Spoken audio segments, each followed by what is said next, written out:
माननीय खासदार आष्टीकर यांनी दिल्लीला जाऊन गट स्थापन करून ते लवकरच शिंदे गटात प्रवेश करणार आहेत।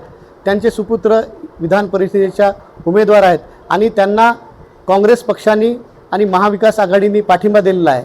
तर आमची आपल्या माध्यमातून हीच निवेदन आहे, एक जाहीर आव्हान आहे की भाजपला खरंच जर आपणाला हरवायचं असेल तर आपण वंचित बहुजन आघाडीच्या आमच्या उमेदवाराला म्हणजे मला आपण पाठिंबा द्यावा। कारण शिंदे आणि भाजप हे एकच आहेत, एकाच नाण्याच्या दोन बाजू आहेत आणि काँग्रेसला खरंच जर भाजपला या देशामध्ये रोखायचं असेल, या देशामधल्या जनतेला मेसेज द्यायचा असेल तर काँग्रेसवाल्यांनी वंचित बहुजन आघाडीच्या आमच्या उमेदवाराला पाठिंबा द्यावा। हे आव्हान करण्यासाठी आम्ही आज ही प्रेस घेतलेली आहे। जर काँग्रेस आम्हाला पाठिंबा देत नाही तर आम्ही समजू की इथली काँग्रेस, महाराष्ट्राची जी काँग्रेस आहे ती भाजपच्या दावणीला बांधलेली आहे। नांदेडची काँग्रेस आहे ती अशोक चव्हाणांच्या, देवेंद्र फडणवीसच्या दावणीला बांधलेली आहे। कारण उमेदवार पळून शिंदे गटात जातो तरी जर काँग्रेस जर त्यांनाच पाठिंबा देणार असेल तर ही काँग्रेस ही भाजपची बी टीम आहे।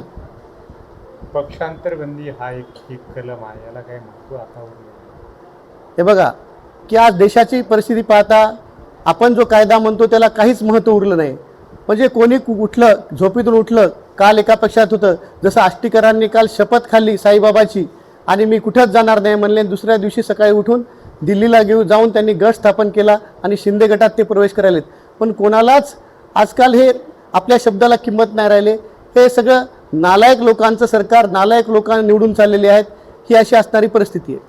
पंतप्रधान नरेंद्र मोदी म्हणतात की वायफळ खर्च करू नका, पण नांदेड जिल्ह्यातील नगरसेवक हे गोवा तसेच इतर ठिकाणी बघायला भेटले, काय सांगतात? त्यांनी तर मोदींच्या स्वप्नांची हत्या करताना इथले सन्मान्य नगरसेवक भाजपचे दिसलेत।